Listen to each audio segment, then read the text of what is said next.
ಮಹಾಕುಂಭಮೇಳಕ್ಕೆ ತೆರಳುವಂತಹ ರೈಲುಗಳಲ್ಲಿ ಭಯಂಕರವಾದಂಥ ರಶ್ ಕಂಡು ಬರ್ತಾ ಇದೆ. ಜನದಟ್ಟಣೆ ಜಾಸ್ತಿ ಆಗಿಬಿಟ್ಟಿದೆ ರೈಲುಗಳಲ್ಲಿ. ದೇಶದ ಬೇರೆ ಬೇರೆ ಕಡೆಯಿಂದ ಪ್ರತಿದಿನ 400 ರೈಲುಗಳು ಕುಂಭಮೇಳದ ಕಡೆಗೆ ಬರ್ತವೆ. 400 ರೈಲುಗಳು ಬರ್ತವೆ. ಹೆಚ್ಚು ಕಡಿಮೆ ಒಂದು ರೈಲಲ್ಲಿ 800 ಜನ ಅಂತ ಕನ್ಸಿಡರ್ ಮಾಡೋಣ. ರಶ್ ಆದಾಗ ಒಂದು 1000, 1200 ಅಲ್ಲಿವರೆಗೂ ಕೂಡ ಹೋಗಬಹುದಾಗುತ್ತೆ. ಸೊ ಆ ಲೆಕ್ಕಕ್ಕೆ ಬಂದಾಗ ಒಂದು 4 ಲಕ್ಷ ಜನ ಅಂತ ಅಂದ್ಕೊಳ್ಳೋಣ ನಾವು.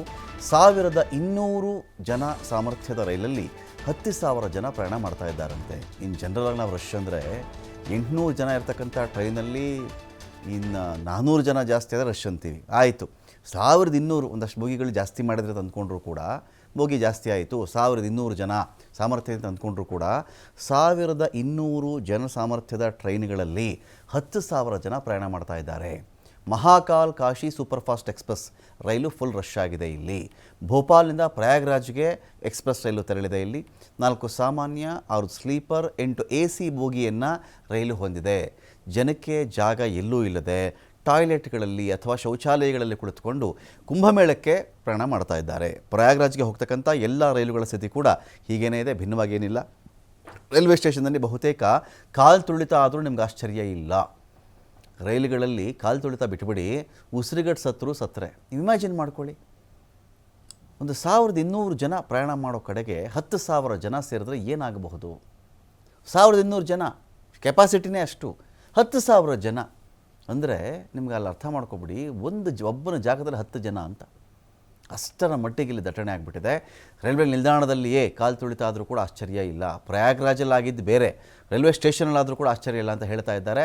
ಮಹಿಳೆಯರು, ಮಕ್ಕಳು, ವೃದ್ಧರು ಯಾರನ್ನು ನೋಡ್ತಾ ಇಲ್ಲ, ಇಲ್ಲಿ ನುಗ್ಗುತ್ತಾ ಇದ್ದಾರೆ ಪ್ರಯಾಣಿಕರು ಅಂತ. ಬಾಗಿಲು ಕಿಟಕಿಯನ್ನು ಮುರಿದಾದರೂ ಸರಿ ರೈಲು ಹತ್ಕೊಳ್ತಾ ಇದ್ದಾರೆ. ಲೋಕೋ ಪೈಲಟ್ ಕ್ಯಾಬಿನ್ ಕೂಡ ಬಿಡದೆ ಜನ ತುಂಬ ಹೋಗಿದ್ದಾರೆ ಅಲ್ಲಿ ಅಂತ.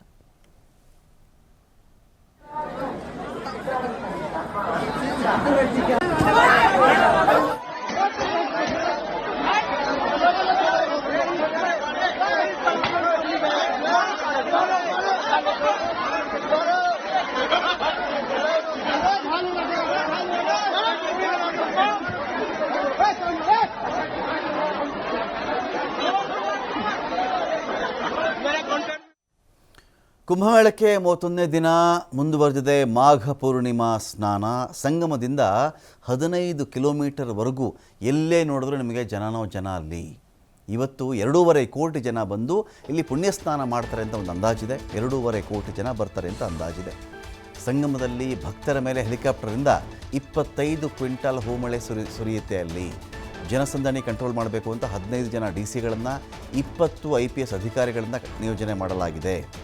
ಕಳೆದ 31 ದಿನಗಳಲ್ಲಿ ಅಂದಾಜು 47 ಕೋಟಿ ಭಕ್ತರು ಭೇಟಿ ಕೊಟ್ಟಿದ್ದಾರೆ ಅಂತ ಲೆಕ್ಕ ಹೇಳ್ತಾ ಇದೆ. 47 ಕೋಟಿ ಭಕ್ತರು ಭೇಟಿ ಕೊಟ್ಟಿದ್ದಾರೆ ಅಂತ ಹೇಳ್ತಾ ಇದೆ ಈ ಒಂದು ಲೆಕ್ಕ.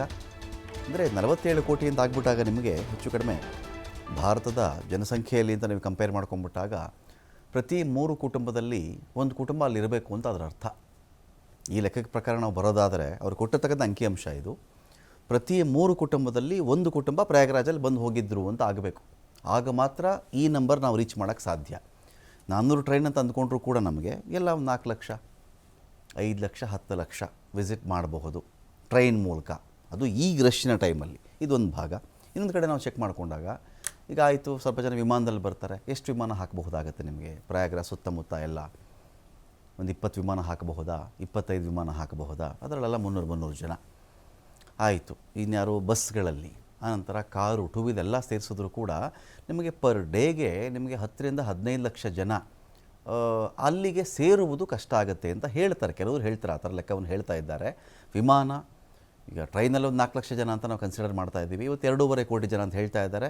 ಆಯಿತು, ಸಪ್ರೇಟ್ ವೆಹಿಕಲ್ ತಂದಿದ್ರು, ಬಸ್ಸಲ್ಲಿ ಬಂದಿದ್ದರು ಅಂತ ಲೆಕ್ಕ ಹಾಕ್ಕೊಂಡ್ರು ಕೂಡ ಈ 47 ಕೋಟಿ ಜನ ಆಯಿತು. ಭಾರತ ಒಂದು 150 ಕೋಟಿ ಜನಸಂಖ್ಯೆಯಲ್ಲಿ 150 ಕೋಟಿ ಜನಸಂಖ್ಯೆಯಲ್ಲಿ ಅಲ್ಪಸಂಖ್ಯಾತರು, ಬೇರೆ ಸಮುದಾಯದವರು ಎಲ್ಲ ಸೇರಿ ಒಂದು 30 ಕೋಟಿ ಜನ ಬಿಟ್ಟರೆ 120 ಕೋಟಿ ಜನ ಆಗುತ್ತೆ. ಈ ಲೆಕ್ಕದ ಪ್ರಕಾರ 47 ಕೋಟಿ ಅಂತ ನಾವು ನಂಬುವುದಾದರೆ 120 ಕೋಟಿ ಜನಸಂಖ್ಯೆ ಅಂತ ಬಂದುಬಿಟ್ರೆ ಹೆಚ್ಚು ಕಡಿಮೆ ನಿಮಗೆ ಪ್ರತಿ 3 ಕುಟುಂಬ ಅಥವಾ ಪ್ರತಿ 2 ಕುಟುಂಬದಲ್ಲಿ ಒಂದು ಕುಟುಂಬ ಪ್ರಯಾಗ್ರಾಜಲ್ಲಿ ಇದ್ದರೆ ಮಾತ್ರ ಈ ಜನಸಂಖ್ಯೆ ಮೀಟ್ ಮಾಡೋಕ್ಕೆ ಸಾಧ್ಯ. ಇದು ಒಂದು ಭಾಗ. ಇನ್ನೊಂದು ಕಡೆ ಚೆಕ್ ಮಾಡಿಕೊಂಡಾಗ ನಿಮಗೆ 47 ಕೋಟಿ ಜನಗಳಿಗೆ ದಿನಂಪ್ರತಿ, ಅಂದರೆ ಒಂದೇ ದಿನ ಅಷ್ಟು ಜನ ಬಂದಿದ್ದರು ಅಂತಲ್ಲ, 2.5 ಕೋಟಿ ಆಗಲಿ, 5 ಕೋಟಿ ಆಗಲಿ. ಬೆಂಗಳೂರಲ್ಲಿ ಮೊನ್ನೆ ಬೆಂಗಳೂರಲ್ಲಿ ಮೊನ್ನೆ ಒಂದು ಸಂಗೀತ ಆಯೋಜನೆ ವಿಚಾರದ ಬಗ್ಗೆ ದೊಡ್ಡ ಚರ್ಚೆ ಆಗ್ತಾ ಇತ್ತು. ಬೆಂಗಳೂರಲ್ಲಿ ಮಾಡಲಿಕ್ಕಾಗಲಿಲ್ಲ, ಏನೋ ಕೋಲ್ಡ್ ಪ್ಲೇ ಅಂತಲೇ ಯಾವುದೋ ಒಂದು ತಂಡ, ಕೋಲ್ಡ್ ಪ್ಲೇ ಅಂತ ಒಂದು ತಂಡ ಬಂದಿತ್ತು. ಅವ್ರಿಗೆ ವ್ಯವಸ್ಥೆ ಮಾಡೋಕ್ಕಾಗಲಿಲ್ಲ ಬೆಂಗಳೂರಲ್ಲಿ, 1,00,000 ಜನ ಸೇರ್ಸೋಕ್ಕೆ ಜಾಗ ಇಲ್ಲ ಬೆಂಗಳೂರಲ್ಲಿ ಅಂತೆಲ್ಲ ಚರ್ಚೆ ನಡೆದಿತ್ತು. ಅಂತಹದ್ರಲ್ಲಿ ಈಗ ಇವತ್ತೊಂದು 2.25 ಕೋಟಿ 2.25 ಕೋಟಿ ಅಂತ ಹೇಳ್ತಾ ಇದ್ದಾರೆ. ಸಾಧ್ಯವಾಗುತ್ತಾ? ಎಷ್ಟು ದೊಡ್ಡ ಟಾಸ್ಕ್ ಅದು. 2.25 ಕೋಟಿ ಜನಕ್ಕೆ ದಿನಕ್ಕೆ 3 ಹೊತ್ತು ಊಟ, ತಿಂಡಿ 1-2 ಊಟ, ಜೊತೆಗೆ ಶೌಚಾಲಯ ವ್ಯವಸ್ಥೆ ಮಾಡಬೇಕು, ತಂಗುವುದಕ್ಕೆ ವ್ಯವಸ್ಥೆ ಮಾಡಬೇಕು. ಹೇಗೆ ಸಾಧ್ಯವಾಗುತ್ತೆ?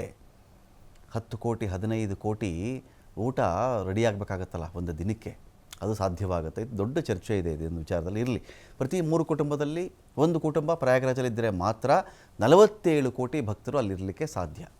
ನಿಮ್ಮ ಗೊತ್ತಿರೋರಲ್ಲೇ ಅಷ್ಟು ಜನ ಹೋಗಿದ್ದರೆ ಮಾತ್ರ ಇದು ಸಾಧ್ಯವಾಗುತ್ತೆ. ಇರಲಿ, ಪ್ರಯಾಗ್ರಾಜ್ ಮಾತ್ರ ಅಲ್ಲ, ಕಾಶಿ, ವಿಶ್ವನಾಥ, ಅಯೋಧ್ಯೆಯಲ್ಲಿಯೂ ಕೂಡ ಫುಲ್ ರಶ್ ಆಗಿದೆ. ಏನು ಮಾಡ್ತಾ ಇದ್ದಾರೆ ಜನ, ಈ ಪ್ರಯಾಗ್ರಾಜಿಗೆ ಬರ್ತಾರಲ್ಲ, ಅಯ್ಯೋ ಇಲ್ಲಿವರೆಗೂ ಬಂದಿದ್ದೀವಿ, ಅಯೋಧ್ಯೆ ನೋಡದೇ ಇದ್ದರೆ ಹೇಗೆ, ಅಲ್ಲಿ ಹೋಗಿ ಬಂದುಬಿಡೋಣ, ಅದೊಂದು ಭಾಗ. ಅಯೋಧ್ಯೆ ಕಡೆ ಪೂರ್ತಿ ರಶ್ ಅಂತೆ, ಕಾಶಿಗೆ ಹೋಗಿಬಿಡೋಣ ನಾವು, ಈ ಥರ ಮಾಡಿಕೊಂಡು ಕೂಡ ಜನ ಇಲ್ಲಿ ಬರ್ತಾ ಇದ್ದಾರೆ.